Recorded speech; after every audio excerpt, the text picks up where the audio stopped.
Joining us now on the line is Ann Coulter, the New York Times best-selling author. Her latest book is Resistance is Futile.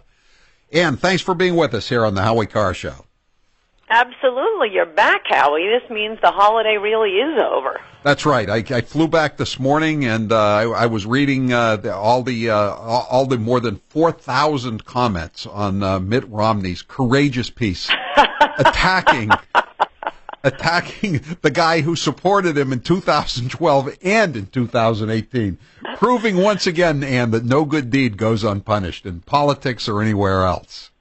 No, it is so preposterous on its face that even Trump barely bothered to take a swipe at Romney. He was actually, and he won't get credit for this, so it's worth pointing out.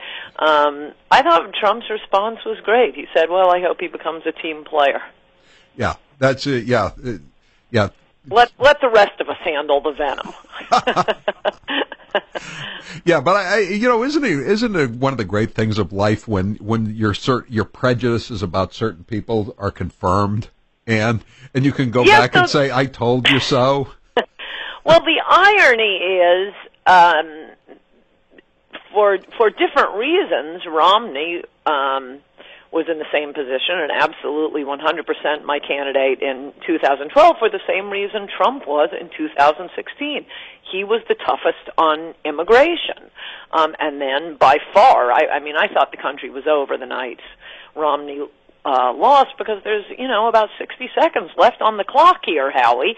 Then Trump came along, which is why I'm so testy with him for not, if he were to keep his campaign promises, we'd at least have a fighting chance. But wow, I guess Romney would have betrayed us too. Incidentally, somewhat hilariously, though I wish I had won the argument, throughout 2015, after Trump gave that magnificent Mexican rapist speech, as I call it, I was imploring Romney to come out early for Trump. I said, it's going to be Trump.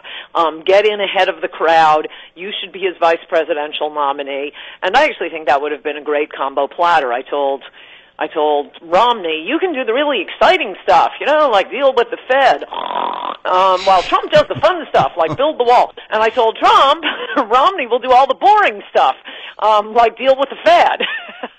And you do the fun stuff, like build the wall.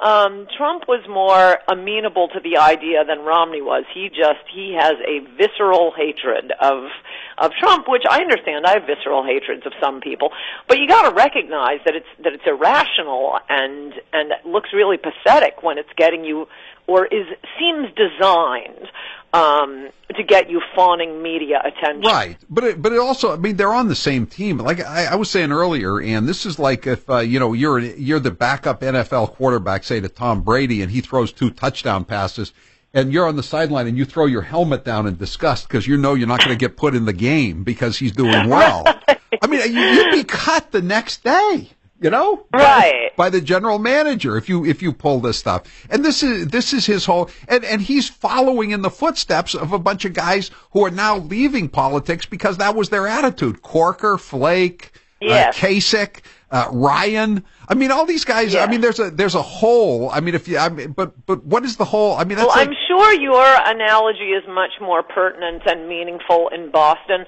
But to keep it, directly into politics, there has probably never been a politician I have disliked as much as I disliked John McCain. I think we're still in month 3 of his funeral, so I won't detail the reasons why, but he was a turncoat and loved media attention. Those were the main reasons. So I opposed him as much as I could in 2008, but as soon as he got the nomination, I shut up about it. A lot of people shut up about it. As you'll probably recall, I started the webpage Get Drunk and Vote for McCain. And at that point, I just kept my mouth shut about McCain and promoted Palin, attacked Obama. All of these conservatives who didn't like McCain at all, maybe not with the hot hate of 1,000 suns that was my feeling toward him, But all of us shut up, got in line, and voted for McCain. And now when the shoe is on the other foot, wow, they can't do it. Yeah, it really is something. Hey, listen, I gotta, we're in a new year, and we talk about the euphemisms they use for illegal aliens. Yeah. I got a new one from Knoxville, Tennessee. Driver charged with negligent homicide in fatal Chapman Highway wreck, as opposed to, say, a non-driver being charged in the fatal wreck. Right. So I have one I can't prove yet, but I know I'm right, and you'll know I'm right. With the government shutdown, there aren't as many. I mean, a lot of them, the federal parks and historic sites, there aren't federal employees there. A lot of them, the cleanup is being done by private tour groups and so on. But there are all these reports out of California, like Joshua Tree Park, of illegals. Not illegal, sorry, they won't tell us, of vandalism going on in the national parks. And I wrote about this in Adios America, and it was always illegals. You just don't have, white American campers putting their gang tags on ancient, Indian hieroglyphics. But they had one, and this was so enraging. It was some California paper. The headline was, 4 arrested in vandalism of national parks, something like that. 4 arrested. So what's in the body of the article? Oh, you have arrests here. It was just, how many ways can we restate the headline without giving the names of the arrestees? Right. It's one thing when you don't know, but what is the point of the body of the article if you're not going to give us the names? Right. So again, you have to play newspaper inspector here as you read this story from Tennessee. Okay, driver charged. Okay, we come to the second paragraph. Is this a clue, Ann? I'm about to read. Franco Cambrani Francisco Eduardo, 44. What's your suspicion, Inspector Coulter? I think it's the same as yours, Howie. Next, you're going to tell me he was wearing a Lakers T-shirt. So now we come down to the 7th paragraph. He has been charged with driving without a license and driving without car insurance. Yes. Ding, ding, ding. Okay. And now the final clue. He remained jailed without bond Monday morning pending action by the U.S. Immigration and Customs Enforcement Agency. Yeah. But God God the way forbid I found them for Adios America was not only would I have to often wait for the trial transcripts, but the way I'd search for it on Nexus was to put in words like translator. Public defender is another one too. When was the last time an illegal alien paid for his own lawyer? That's true, but there are a lot of criminals need public defenders. Not all of them need translators. Right. There was another. There's another death in Queens. A woman named Garcia has been arrested and charged with running a hit and run accident. Again, hit and run. There's always a clue in my book. There are a lot more machete slayings and there are a lot more hit and runs than there were 20 or 30 years ago. Yes, a lot of drunk driving. Yes, your cheerful, gregarious gardener, maybe getting in a drunk driving accident and killing an entire American family. Yes. Yes. Well, Garcia in Queens, New York, was also driving unlicensed. So it's amazing how often this happens. These people, drivers driving unlicensed. It's Well, that's why it's worth, making a note at this juncture. Drunk driving is a big problem for our illegal population.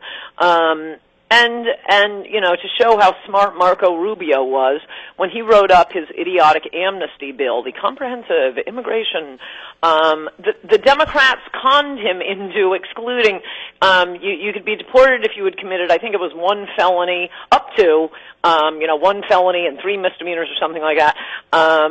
It had to be 3 misdemeanors, but they excluded what they called traffic accidents. Well, okay, that's like 90% of them. Yeah, the problem is it's not like a fender bender when you're getting, crap faced and killing a family of 4 traffic accidents. Well, the problem is, Ian, I think I've told you about this case in Boston. They had this homeless African immigrant, and he was robbing banks with a gun in Boston, multiple banks. And they said, they said to the defense lawyer, they said to the prosecution, well, if you convict this guy and flip the case up to federal court and he goes to prison, he'll be deported. So they let him plead down to state charges for robbing banks with multiple banks in downtown Boston with a gun. To a misdemeanor. And he got 7 months in the House of Correction. He got out and he immediately slashed the throats and killed 2 anesthesiologists who happened to be legal immigrants to the United States. Wow. Well, you're going to get a lot more stories like that with Jared Kushner's Release Felons Act. Yeah. Because Jared Kushner seems to be the only person in America who doesn't know that a person's rap sheet is what he pled to. Right. More than 97% of all felons in prison are there on a plea bargain. Right. So they're not going to plea to the worst thing they did. It's always some much, much lesser included offense. Right. Well, that was when Obama pardoned all those hundreds of people on his way out the door. He said, well, all these people are nonviolent offenders. They haven't been convicted of gun crimes. And you're right. Because they got the gun crimes pleaded out because it was going to be 30 years on and after. So they took like a 10-year sentence on cocaine trafficking rather than take a gun charge 30 years on and after. Yes, most felons won't even spend time in prison. Yeah. It's unfortunate, but at least, hey, we're almost out of time, Ann, but Trump is holding steady so far on the wall. So far, he is. You better buck him up, Howie. Don't you want to say something nice about him? Go back to Palm Beach and hang out at Mar-a-Lago. He's not at Mar-a-Lago. You know that. Okay, go. A lot of disappointed people paid $1,000 a head, Ann, on New Year's Eve to see him, and they didn't. They were disappointed. But a lot of happy people drove to the B&T without having to go to West Palm Beach. That's true. She's referring to the Bath and Tennis Club diagonally across. It's a lot easier to get to the B&T if POTUS is not there to use all correct in PB. And doesn't fly into PBI. Should we throw in a few more acronyms there, Ann, for us? All right. And good talking to you. Happy New Year. Good to talk to you. Okay. Happy New Year. Talk to you next week. Okay. That's Ann Coulter, author of Resistance is Futile. I'm Howie Carr.